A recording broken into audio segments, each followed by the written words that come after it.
back the balance of his time, and the chair now recognizes the vice chair of the subcommittee, the gentleman from Texas, for 5 minutes for questions. Thank you, Mr. Chairman. Mr. Black, I'm going to come back to you. I want to highlight a section of your written testimony addressing pipeline safety. Quote, a 2018 report prepared by PHMSA analyzing 10 years of incident data found pipelines were 13 times safer than both trains and trucks, with pipelines experiencing one incident for every 720 million gallons delivered, and rail incidents occurring every 50 million gallons delivered. Pipelines are the safest way to move this product. Agreed? Absolutely. Yeah, and then you also talked about an Obama administration analysis found rejecting a major pipeline shipping the same crude oil by rail would increase the risk of oil release by over 800 times and barrels released by 2.6 times. Very, very important information. The Keystone Pipeline would have come into my district, the Gulf Coast of Texas, over by Beaumont, Texas, Port Arthur to be exact.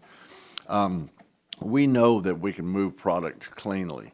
And nobody wants, and I think in one of the other witnesses' testimony, there was 18 or 30-something people killed in the last year, I think, if I recall that correctly. And that's so sad. Nobody wants that. Nobody is for that. I mean, everybody wants to do everything they can to prevent that. I mean, my gosh, we had a recent, weather event in Texas where over 300 people lost their lives. It's always sad. So I would say that we want, if you looked at the traffic records of last year, and this is, by the way, this is NHTSA's information. Last year in 2024, 39,000 people lost their lives in traffic. Everybody hates that. Nobody wants that. Everybody wants to do as safe as they can, and that goes with pipelines. Would you agree? Yes, Americans use liquid fuels every day, and if you cancel a pipeline, we're still going to use those fuels. They're going to move on to other modes that are less safe. Right, and let me go back to the Keystone Pipeline. Keystone Pipeline coming into my district would have carried 830,000 barrels of product a day. Yes. If you divided that up into 18-wheelers, it's over 5,300 18-wheelers on the highway a day. What does that increase the chance of more and more people being killed on the highway? So nobody wants that. Obama shut down the Keystone Pipeline. Of course, President Trump got it back up and running, and then Biden shut it down too. So I'm going to go back to your report. You said pipeline incidents are down 13% over the last 5 years, and they remain the safest method to move product. And we are always striving to improve that record. How can Congress ensure that PHMSA is equipped to modernize its regulations in step with industry innovation without imposing restrictions that could hinder progress? How do we do that? Well, several steps. One is to permanently reform the special permit program. As you know, there's so many different pipeline operating conditions and types of pipes. Sometimes PHMSA regulations are not one size fits all for that pipe. Second is to reauthorize without bureaucratic problems the pipeline safety technology demonstration program that we were talking and then to keep PHMSA focused on pipeline safety and to fund, have everybody working on R&D to get us down to zero incidents.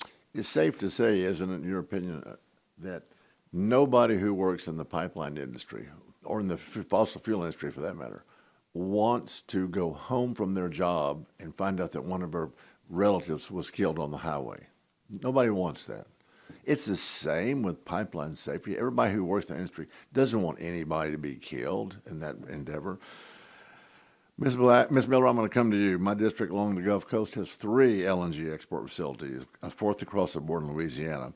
So we understand, the understanding is that the PHMSA has been working to update regulations regarding the monitoring of LNG pipelines for corrosion, aligning them more closely with the risk-based industry driven standards. Some estimates suggest these updates could save facilities millions of dollars annually.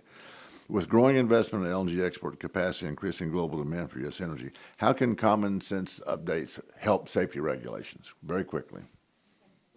Turn your mic on.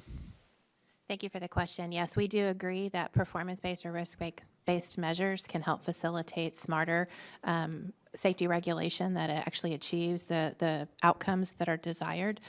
So we agree with you that performance-based measures facilitate safety. And you would agree that nobody wants, nobody they know, no Americans, nobody killed on the highways and nobody killed by pipelines. You'd agree with that? I totally agree with that. Yeah, Safety's first. Thank you, Mr. Chairman. I yield back.